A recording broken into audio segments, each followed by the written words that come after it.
రైతు సోదరులందరికీ నమస్కారములు. రైతులకు వచ్చేసి ఒక మంచి శుభవార్త అని చెప్పుకోవచ్చు. సోమవారం నాడైతే అంటే ఈ రోజు అయితే మనకైతే ఉదయం అయితే రైతు బంధు నిధులు అయితే జమ చేస్తున్నట్లయితే అధికారులు అయితే స్పష్టం చేయడం జరిగింది. సో వీడియోనైతే చివరి వరకు అయితే చూసినట్టయితే మీకైతే పూర్తి సమాచారం అయితే తెలుసుకోవచ్చు.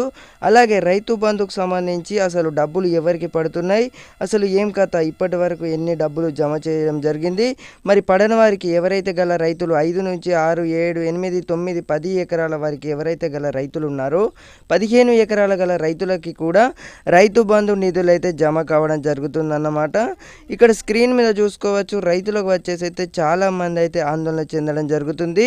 ఈ వీడియోనైతే చివరి వరకు అయితే చూడండి. నేనైతే మీకైతే వీడియోలో కూడా ప్రూఫ్ అయితే చూపెట్టడం జరుగుతుంది. కాబట్టి వీడియోనైతే చివరి వరకు అయితే చూడడానికి అయితే ప్రయత్నించండి.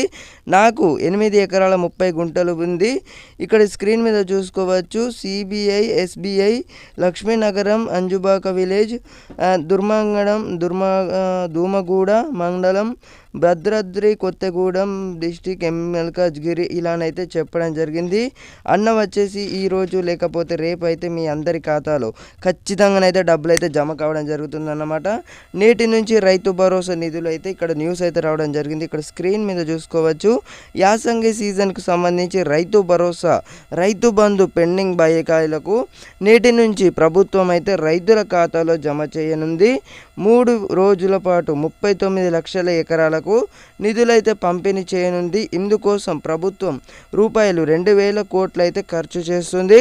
మరోవైపు అకాల వర్షాల వల్ల యాసంగి సీజన్లో ఎవరైతే పంట నష్టపోయిన రైతులకు నేటి నుంచి అయితే నష్టపరిహారం కూడా పంపిణీ చేయనుంది. కాబట్టి ఇది ఒక మంచి శుభవార్త అని చెప్పుకోవచ్చు. రైతులకు వచ్చేసి ఈరోజు లేదా రేపైతే మీ అందరికైతే ఖచ్చితంగానైతే మీ అందరి ఖాతాలో డబ్బులు అయితే జమ కావడం జరుగుతుంది. కాబట్టి ఎవరు కూడా ఆందోళన చెందవలసిన అవసరం లేదని అయితే ఇస్తున్నట్లయితే నేనైతే అనుకుంటున్నాను. కాబట్టి 5 నుంచి 15 ఎకరాల గల రైతులు ఎవరైతే ఉన్నారో రైతులకు వచ్చేసి రైతుల ఖాతాలోనైతే 39 లక్షల రైతుల ఖాతాలో డబ్బులు అయితే జమ కావడం జరుగుతుంది. Thank you guys, thanks for watching.